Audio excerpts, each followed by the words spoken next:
हाँ, सो 1.7 में क्या है, ये हमने 1.6 किया और हमारा हेनरीज कांस्टेंट आ गया। डायरेक्टली फॉर्मूला में वैल्यू पुट करनी थी।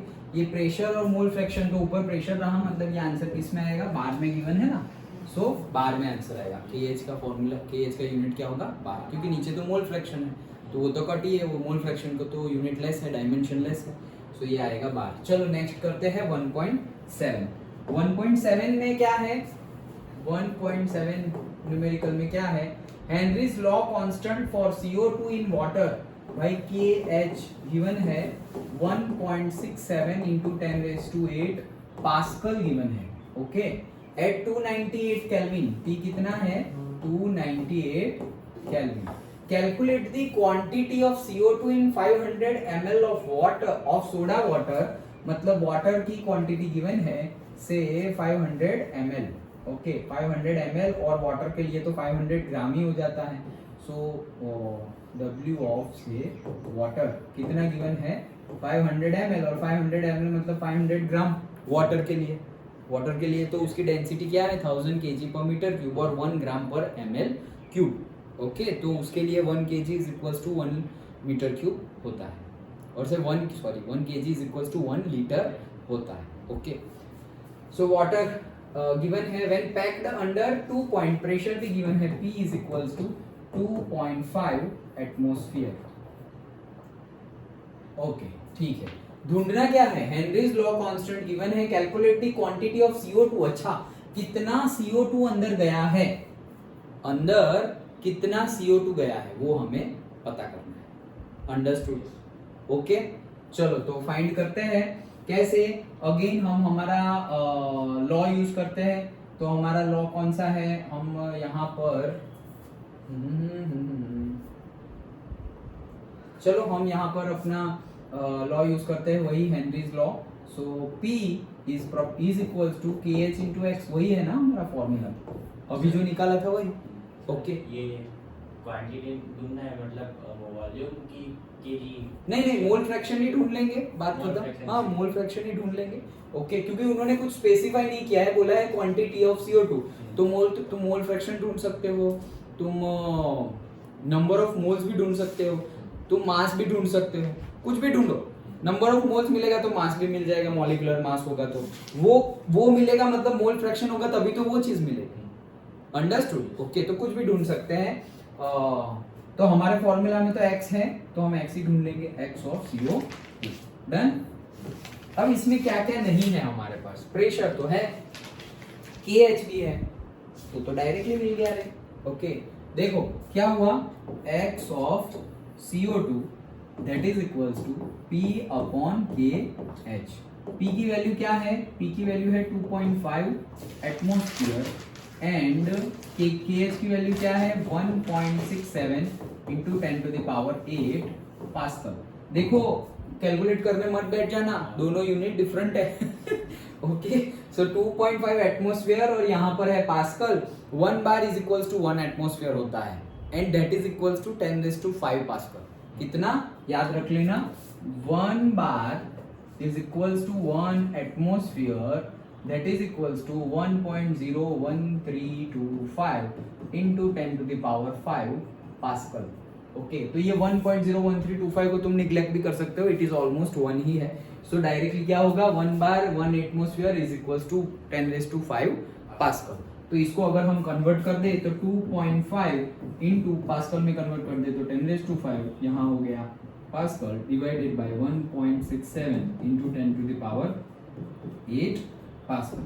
That is equals to 2.5 into 10⁵ divided by 1.67 divided by 10⁸. So the answer is 1.49 है और फिर वापस 7 है तो 5 ही कर दो। Okay, so 1.5 into 10⁻³ x of CO2 हमें मोल फ्रैक्शन ऑफ CO2 मिल गया। फिर से एक बार चेक कर लेता हूं मैं, 2.5 10⁵ 1.67 10⁸ करेक्ट है।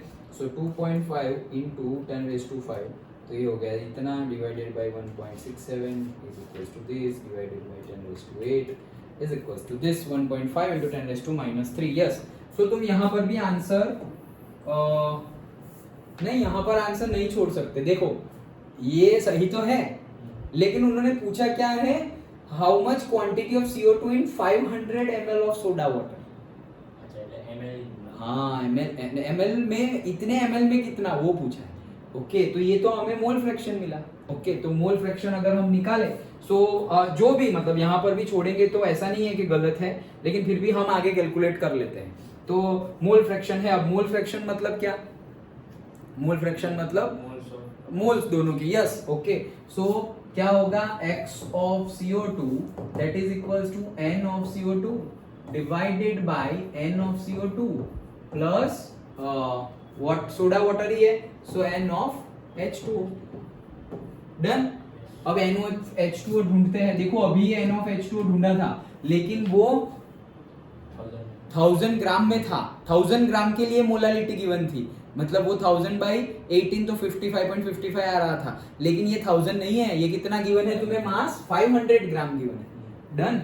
यहाँ पे कितना गिवन है, 500 ग्राम। तो गिवन मास है हमारा कितना, 500 ग्राम डिवाइडेड बाय हमारा मॉलिक्यूलर मास ऑफ वाटर 18। तो वो हो जाएगा 500 divided by 18 that is equal to वो 55.55 का आधा 27.78 n of H2O।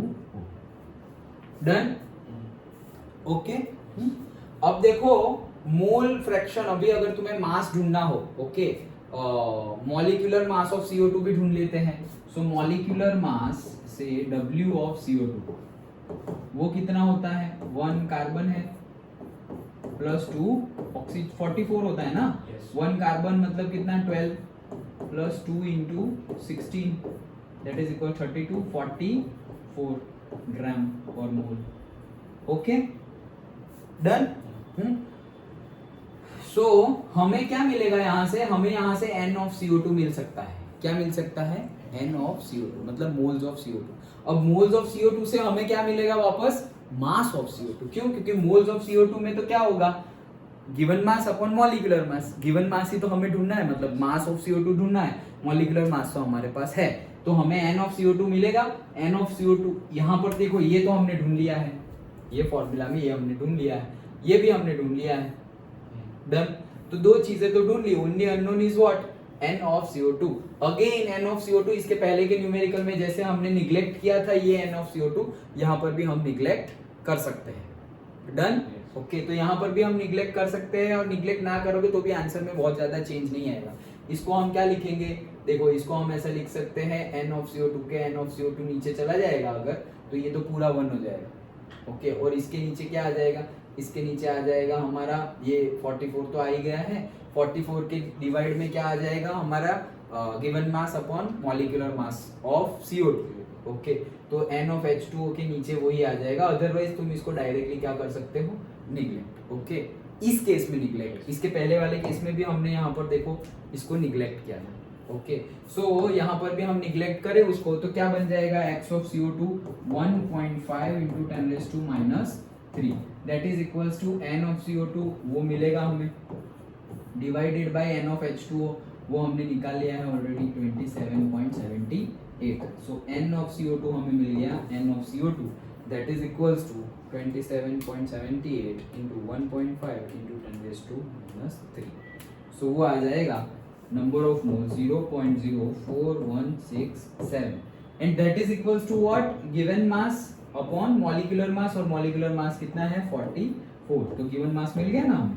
Okay, so ये answer into 44 that is equals to 1.83 तो 83 ग्राम।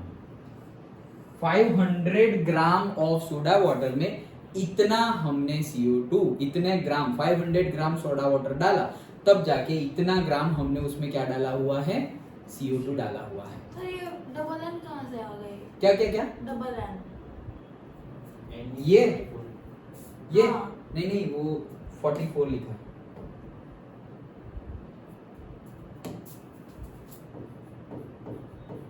ओके, ये जो हमारा 44 आंसर आया ना, WCO2 molecular mass of CO2 that is आया समझ में, पक्का, Yes.